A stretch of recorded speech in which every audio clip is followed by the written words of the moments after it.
Joined by IUPUI guard, currently in the transfer portal though, Mike DePersia. How are you, Mike? I'm good. Thanks for having me. Yeah, no problem. No problem. So kind of want to start off. You see that Camden's playing in the state championship today? Yeah, I did. Yeah, man. How did that bring up any memories for you? Uh, all good ones. Always Hmm. beat Camden twice, won states when they ended up didn't win the state the prior year. So I mean, it's always we always had a really good rivalry. I liked playing against them, but we beat them, so I always Yeah, feel like I got to could you run kind of up go on them. through those two games? Because those were pretty hype games. I was at both of them. Yeah, They're I mean, unbelievable.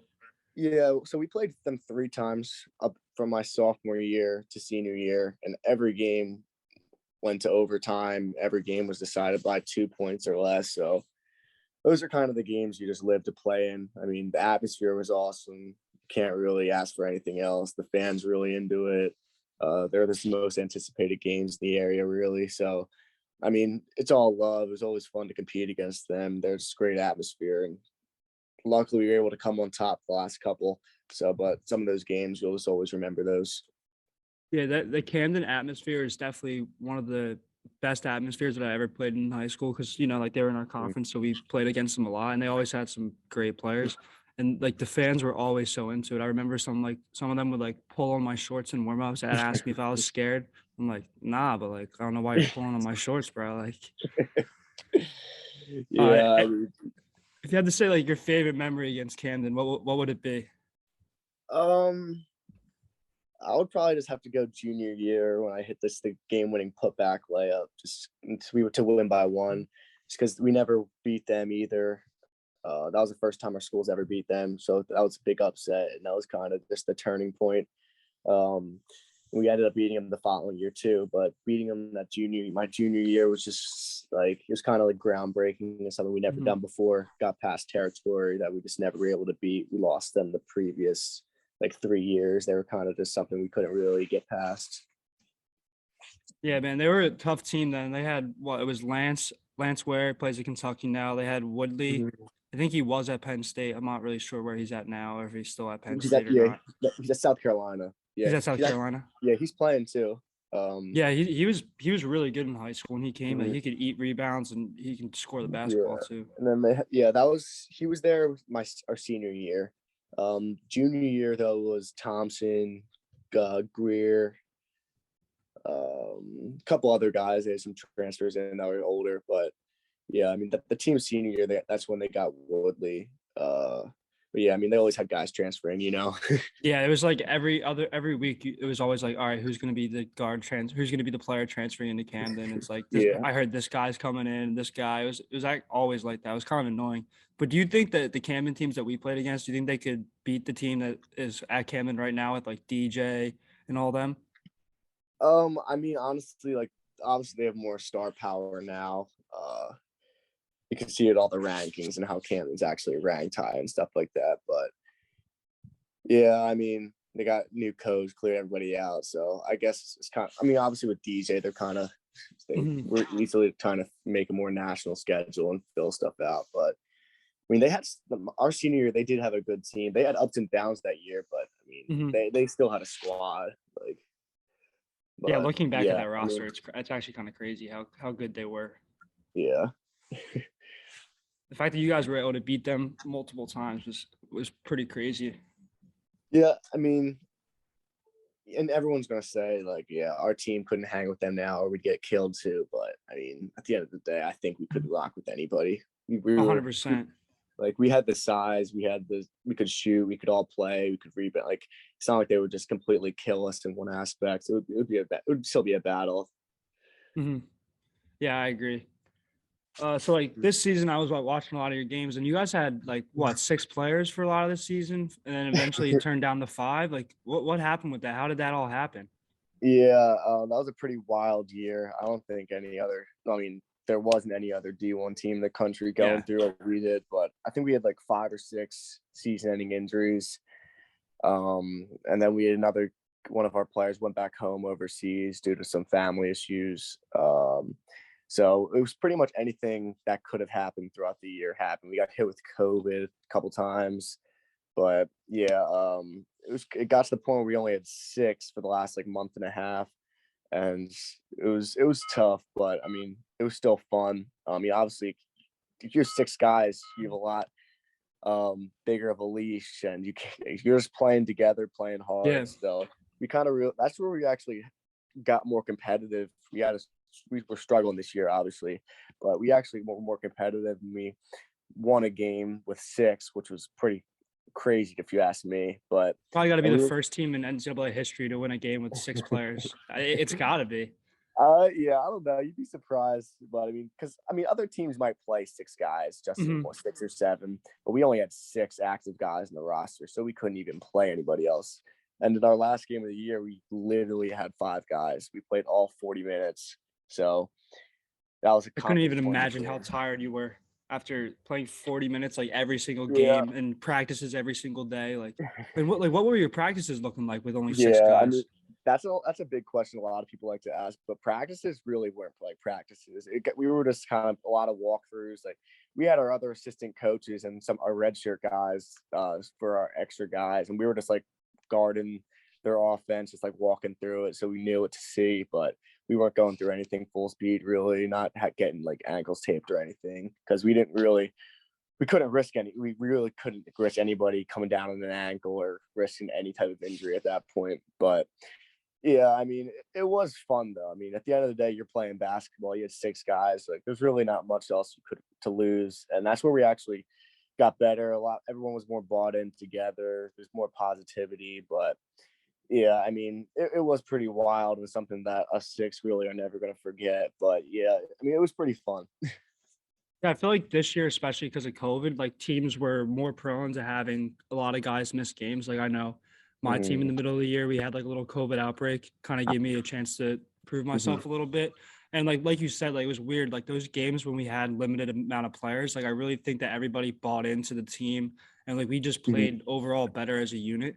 And like I kind of agree with you on that because I don't know what it was, just like not having a lot of guys, not having your normal rotational players. I really think that it makes everybody else really buy in. So how many Yeah. rotational players were you guys missing from the guys who got injured? Like how many guys would have really played?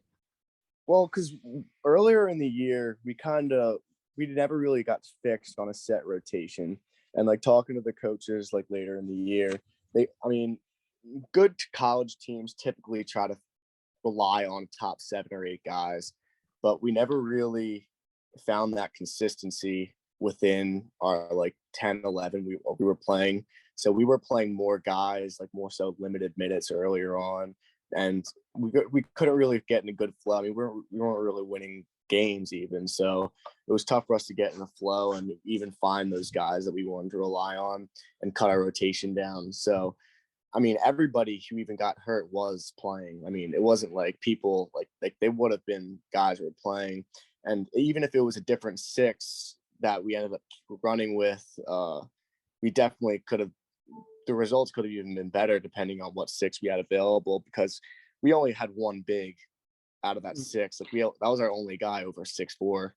So Yeah, that's everyone hard. else, yeah, we had out of the 6, we'd only one person 6'4", and everybody else was under. But it was a ride for sure, and I mean, it was fun. I mean, everyone it shouldn't really be like that, but I mean, you could see the change in energy and positivity. I mean, good teams and cultures, it shouldn't affect it either way, even when you have like 13, 15 guys on the bench. But I mean, it did get better, and we were more competitive and better as a team, because there were games where down the stretch where we were right there, like up until like the midpoint in the second half, and you could just tell we just lost it with legs, and have like, because teams would full court press us, they Yeah, try to it's get us in hard to play foul with trouble. 6 guys. You can't. It's Yeah. hard. 40 minutes day in day out, Mhm. practices every day, workouts like lifts. Yeah. It's hard to. It's really hard.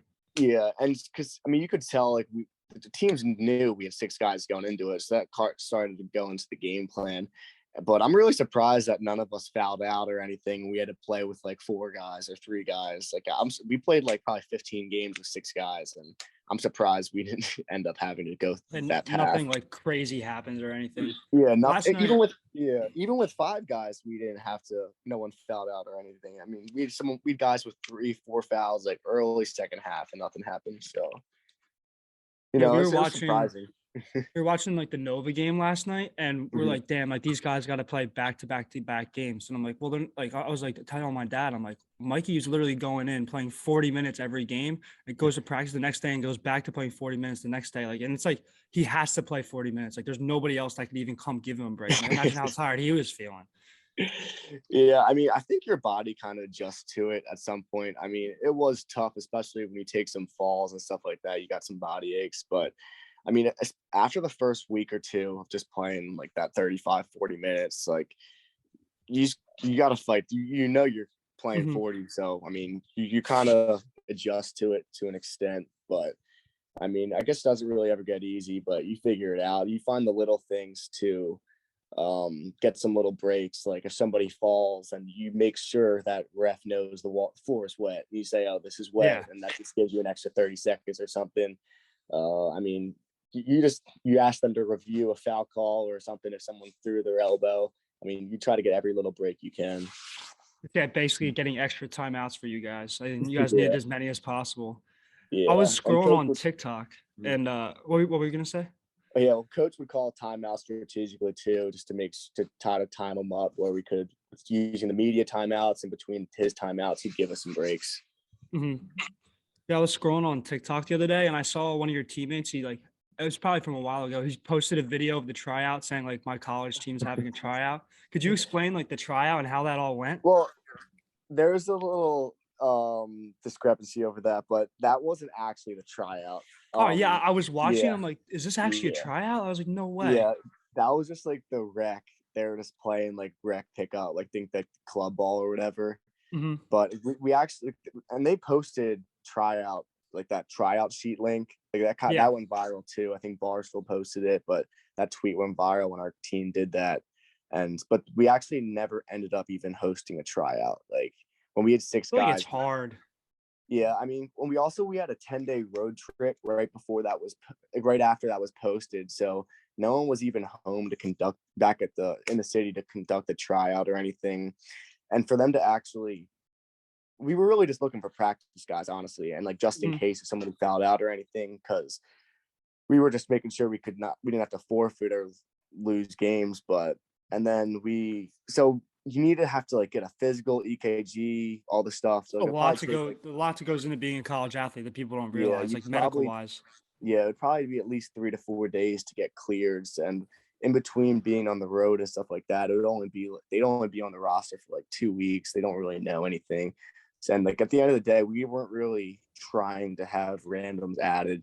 So it was kind of like a player decision where we were Mhm. like, we're rocking with our six and we're living with whatever it is. And I think at that point it was kind of stuff changed a little bit, and it did bring us together. And I don't think we really wanted anybody else, especially from the outside, out of it. And it wouldn't really feel right. Oh yeah, I definitely agree with that. I feel like adding a player in the middle of a season, especially that way, would just be I would not like that at all. I would just feel like it would mess up like chemistry and you don't want them Mhm. coming in to expect anything either, because just because you guys have like 6, 7 guys, like they're gonna be, oh, I'm gonna come in and play. Like it's not gonna be like that. Yeah. So how many of the 6 guys that were playing, how many of them were scholarship players? Oh, all six were All scholarship guys. 6? Yeah, I know Okay. there was some. I saw there was TikToks and tweets where it was like they're not even all six scholarship. Like we were all scholarship guys. So I was you would see a lot of fake stuff and lies stuff being posted, but we were all Yeah. scholarship guys. It would get annoying seeing stuff like that.